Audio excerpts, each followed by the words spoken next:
Amables televidentes, muy buenas noches. Bienvenidos a Congreso y Sociedad, el programa institucional de la Secretaría General del Senado de la República. Es una figura incuestionable del Partido Conservador en el Senado y hoy por hoy uno de los decanos del Congreso, experto constitucionalista, persuasivo orador y acertado expositor. Con una votación nacional siempre en ascenso, iniciará el 20 de julio su séptima legislatura. Bienvenido a Congreso y Sociedad, el profesor y senador Eduardo Enríquez Maya. Néstor, muchas gracias televidentes. Es un honor estar en este programa, Congreso y Sociedad, con la finalidad de responder las inquietudes que tenga a bien formularme, Néstor, de la vida en el Congreso de la República, dedicado a la tarea siempre de legislar. ¿Cómo recibe ese calificativo de profesor y maestro que le dan sus colegas? Bueno, de pronto porque gran parte de mi vida ha sido dedicada a la docencia. Fui maestro 6 años en el bachillerato, 14 años en la universidad, como profesor de Derecho Constitucional y Derecho Internacional, después de haber sido becario de la Organización de Estados Americanos, y por supuesto la generosidad de uno que otro colega me dan ese distintivo que lo llevo en lo más profundo del alma. Es que eso de dedicarse a enseñar al que no sabe o de cultivar inteligencias es una tarea que apasiona. 24 años en el Congreso de la República. ¿Cuál es su origen? Usted viene de un pequeño pueblo nariñense.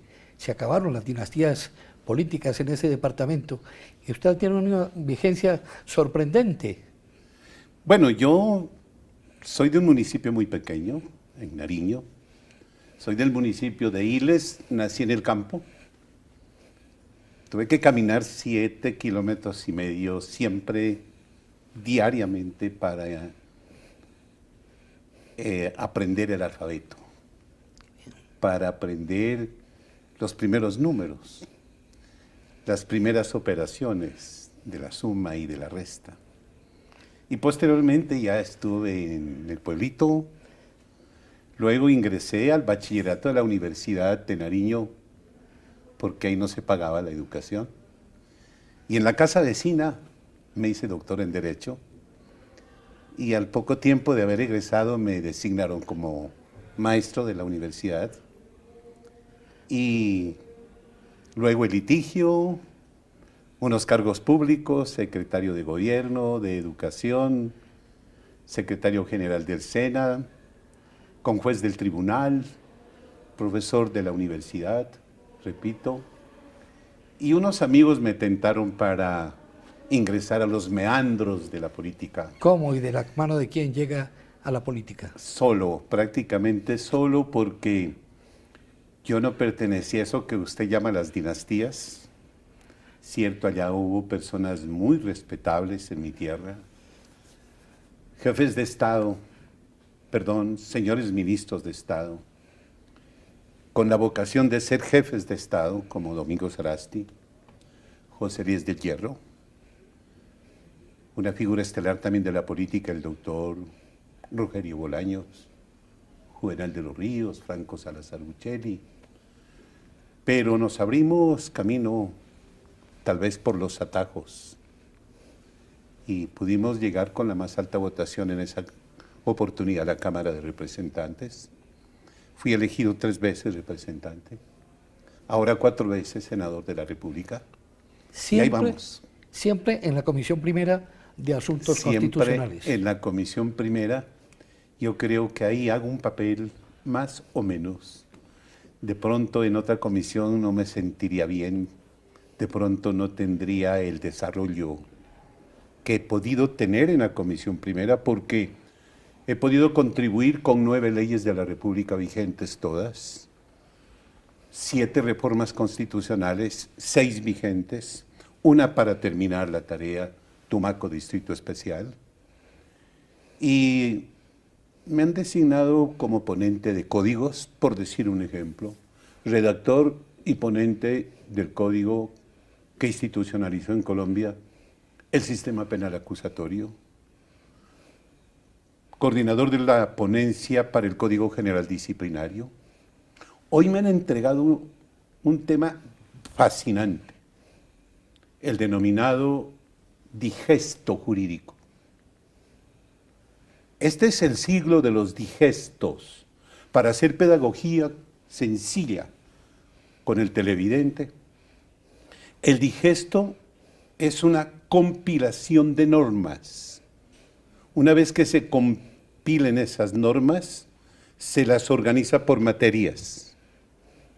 Se depura, es decir, sacar las normas que ya cumplieron su objetivo, que son obsoletas, que son anacrónicas en el Estado de Derecho colombiano, y hacer un código vigente de la normatividad vigente, perdón por la redundancia.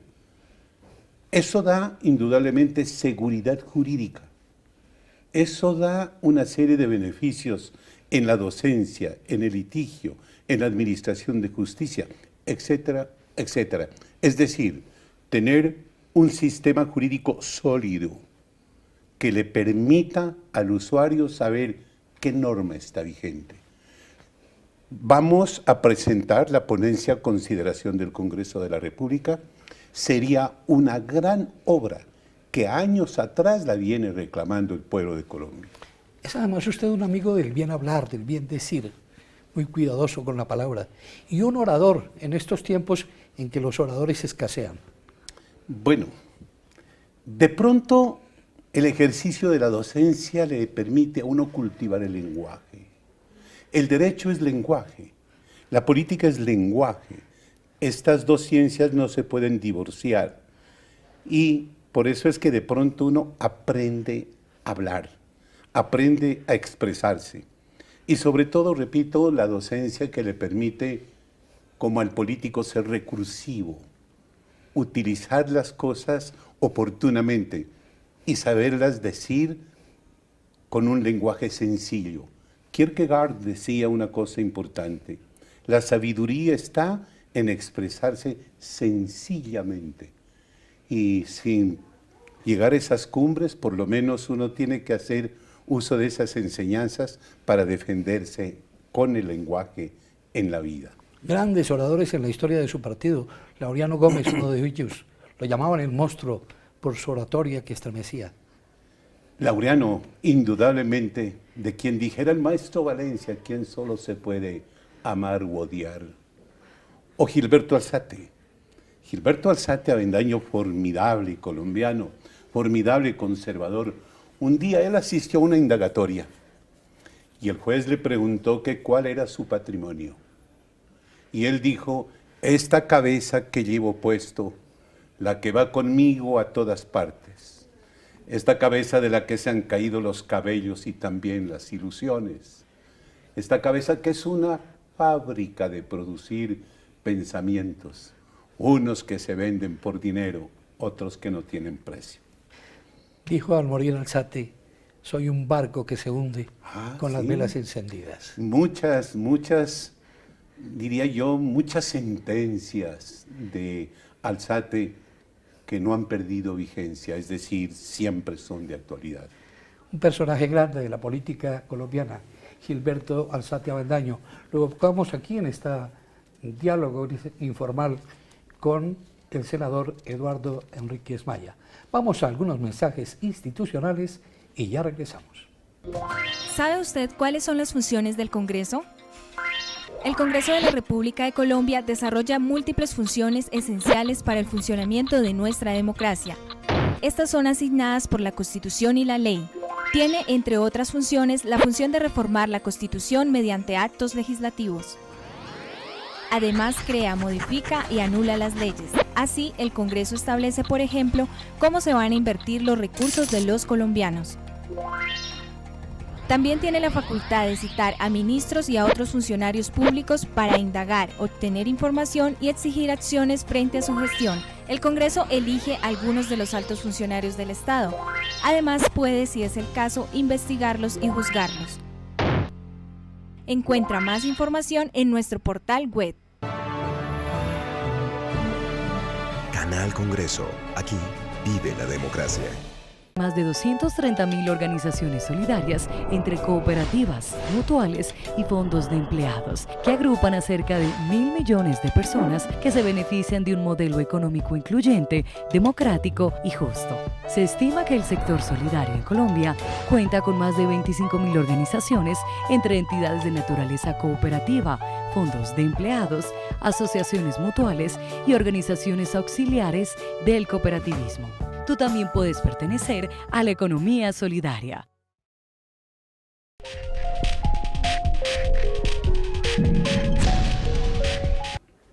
De nuevo en Congreso y Sociedad con el profesor y senador Eduardo Enríquez Maya. Hablábamos de Alzate, de sus sentencias, de sus anécdotas extraordinarias. Decían algunos analistas que Alzate y Gaitán fueron los dos grandes colosos de la política colombiana en el siglo XX que nunca llegaron a la presidencia de la República. Lastimosamente, yo creo que Gaitán, después de haber adquirido esa experiencia, de haber sido alcalde de Bogotá, ministro De trabajo. de Educación, creo que fue ministro de Educación Gaitán, y por supuesto, Gaitán dijo una cosa que ahora me acuerdo, un poco similar a la de Alzate. Dijo, estos oligarcas de la capital, que a través de los rancios abolengos y los apellidos quieren seguir gobernando a Colombia, mientras los pobres de la provincia llenan las urnas de votos, de ilusiones y de esperanzas. Gaitán. Por supuesto, Alzate, decía él que nació en la calle 10, el 10 de octubre de 1910, y que cuando representó a los transportadores de Manizales en una huelga, se sentó en las bellas calles de esa hospitalaria ciudad, y el juez le dijo que esa era una actitud subversiva, y él contestó diciendo que era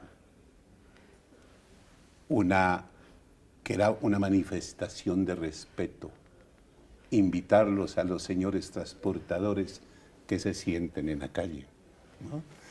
Tuvo muchas cosas formidables, todas bellas, todas bellas. ¿Se nutre su discurso en la campaña electoral de estos grandes pensadores y oradores dirigentes de su partido?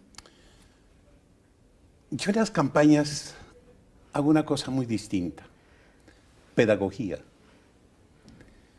Hoy tenemos una ley vigente, la ley 1757, que tiene un título muy importante. ¿Cuál es? La rendición de cuentas.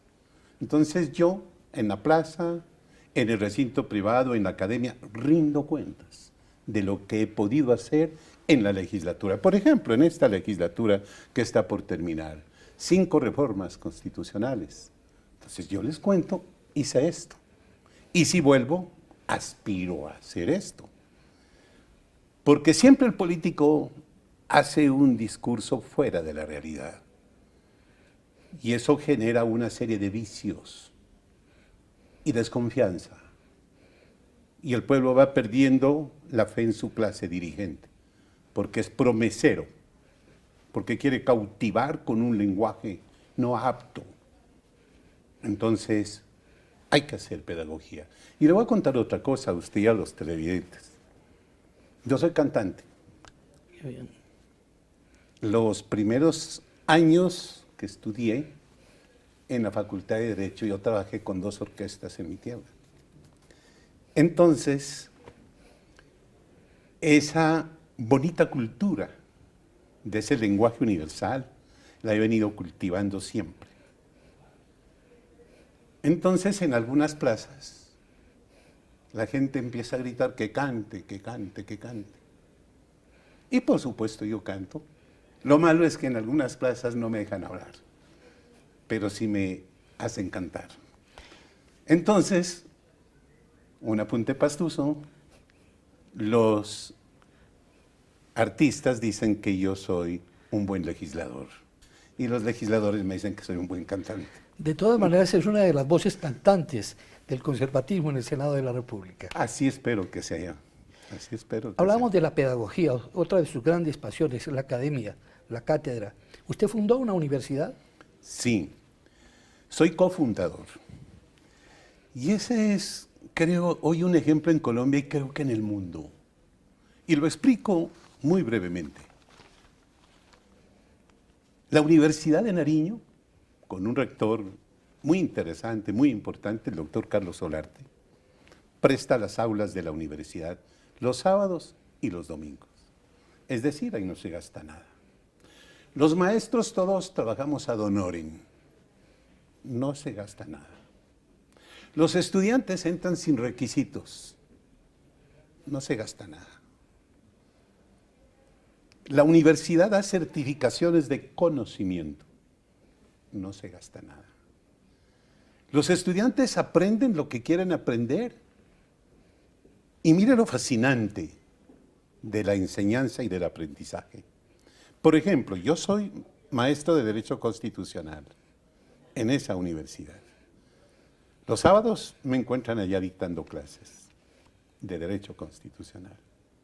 ¿Quiénes son mis discípulos? Abogados, estudiantes de Derecho, otros profesionales que han estudiado otras disciplinas, bachilleres,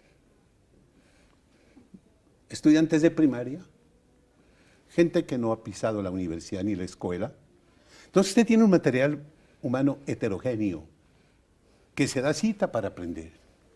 A los que saben más, ellos guardan paciencia para que se enseñe acá en este espacio. Eso es fascinante. La universidad se llama Universidad de Libre Aprendizaje. Dije en los últimos grados que el día que el Estado le ponga un peso a esa universidad, hay que se acaba. Entonces se convirtió eso en un modelo nacional. Yo me voy a reunir con varios académicos a ver si puedo estructurar un proyecto de ley con la finalidad de que la universidad oficial y la universidad privada den un poco de lo que tienen para cumplir con esa bella admonición del Evangelio, enseñar al que no sabe. Hay que ser generosos. Solo se estudian los sábados de 8 a 12 y se dictan 50 horas de clases. Y más que clases, de lecciones. Entonces, esa universidad tiene un añito y 1 o 2 meses más, y en ese lapso de tiempo se han certificado a 4.500 estudiantes en distintas disciplinas. Vea usted lo que se pudo hacer en Pasto, y por eso yo he dicho que esa es una universidad hecha a la pastusa.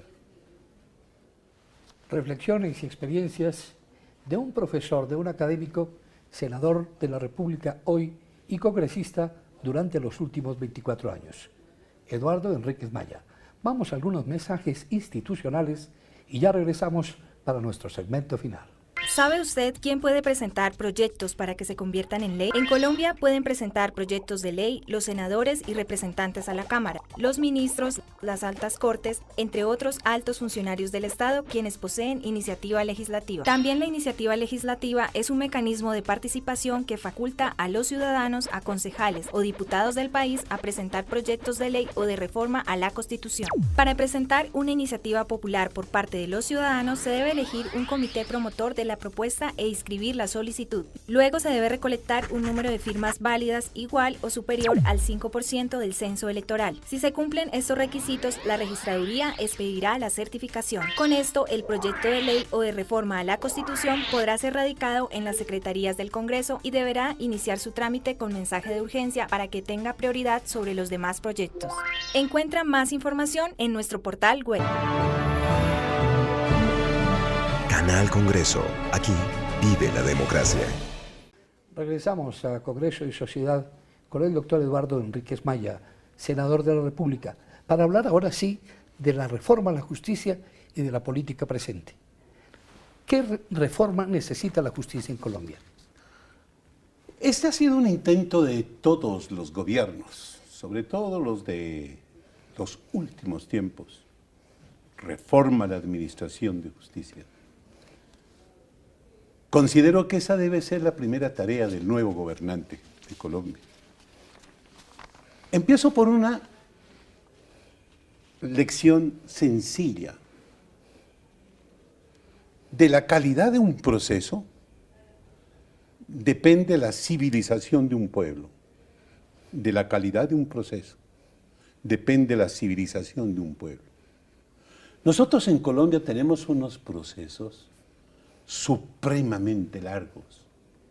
Ejemplo, en la jurisdicción ordinaria, el promedio de un proceso ordinario es de 6 de 7 años para la sentencia. En la jurisdicción contenciosa, el promedio es de 15 años para obtener sentencia. Eso no es justicia. Sobre todo en esos procesos que se condena al Estado, la condena, la sentencia, viene con lo que se denomina indexación, o sea, la actualización monetaria. Una demanda que pudo ser, por decir algo, de 10 millones puede al final ser de 100, de 150 millones. Eso es gravísimo. En materia penal, prácticamente aquí casi que no se le está negando un auto de detención a nadie. Están llenas las cárceles, hacinamiento inhumano. Y sucede que al poco tiempo están saliendo de las cárceles por vencimiento de términos, porque se equivocaron en las medidas cautelares, y esas personas salen y al otro día están demandando al Estado. Hoy, colombianas, colombianos, hay más de 20.000 demandas contra el Estado, y las pretensiones suman aproximadamente a unos 25 o 30 billones de pesos. Pero estoy contándole simplemente el término de las sentencias, el hacinamiento de las cárceles. Una persona privada de la libertad le está costando al Estado colombiano 1.700.000 pesos mensuales. Entonces, esos procesos hay que revisarlos urgentemente. La justicia tiene que ser eficaz, rápida. Hay que preparar a los funcionarios de la rama judicial. Las grandes reformas no simplemente están en solicitar más recursos y más empleos. No, inversión versus resultado. De manera que allá creo que se debe apuntar a una reforma de administración seria, pero nada se puede hacer si el juez no tiene en su cabeza, en su inteligencia sagrada, la cultura de cumplir los términos. Si se cumplen los términos, habrá justicia. ¿No lo asusta la corrupción en las altas cortes? Si la sal se corrompe. Los últimos tiempos han generado mucha zozobra en la sociedad. Y cuando la sociedad pierde la confianza en el juez, hace justicia por su propia mano. Y eso sería el caos en un país cualquiera. De manera que hay que rescatar la majestad de la justicia. Y esa es una tarea de todos. Por decir algo, corrupción. Eso se ha convertido casi que en el pan del día. Todo el mundo habla de corrupción. Pero es corrupto también el cómplice, el que no denuncia. Y de pronto, más corrupto, porque sabiendo la conducta de ciertas personas no es capaz de acudir a la justicia. Y cuando dice que va a acudir a la justicia y después dice, no, es que yo no voy. Eso es muy grave. Aquí hay que colaborar todos, absolutamente todos, para recobrar, repito, la majestad de la justicia. Damos un salto al tema político. ¿Están en crisis los partidos o los electores han migrado hacia otras banderas, pero con la misma ideología y un nombre diferente? Este país en política se ha mantenido, llamémoslo así, en dos columnas muy grandes: Partido Conservador, Partido Liberal. Estos dos partidos van a cumplir casi 170 años de vida. Los partidos pueden tener sus crisis, pero por culpa de los hombres, por culpa del ser humano, por la conducta. Por eso es que es bueno traer aquí un imperativo kantiano. Kant decía, obra de tal manera que tu conducta se convierta en norma universal. Es la conducta del ser humano. Yo me siento muy honrado de ser conservador, porque el conservatismo lleva en lo más profundo de su ser carácter, principios, orden, libertad, justicia, derecho. Esos principios son de palpitante actualidad, que hay que ponerlos en vigencia, porque los partidos se parecen a los hombres. El hombre de carácter y el hombre de principios siempre triunfará. Y así son los partidos. Y mire, ¿cómo esto? De estos dos partidos se han ramificado una serie de partidos y de movimientos. Nacen, crecen, se reproducen y mueren muy pronto. Lo bueno es que subsistan, como el liberalismo, como el conservatismo. Ser conservador es un honor que cuesta, y por eso yo me siento muy honrado con ser conservador. ¿Adherirá el Partido Conservador oficialmente a la candidatura de Iván Duque, del Centro Democrático? Yo he dicho dos cosas. Que con la unidad al partido se le da el valor de la decencia y de la dignidad. Y ese ejemplo hay que darlo en este momento crucial de la historia de Colombia. Si eso no se hace, estamos contribuyendo para que este partido fuerte vaya con los ojos abiertos al abismo. Y eso no hay que permitirlo. Vamos nosotros a dedicarnos a ser campanarios de la unidad, del conservatismo, con la finalidad de que el conservatismo siga decidiendo en la elección del futuro jefe de Estado, pensando en los grandes intereses de la nación. ¿El ascenso de Duque a la presidencia significaría el retorno de las ideas conservadoras al poder?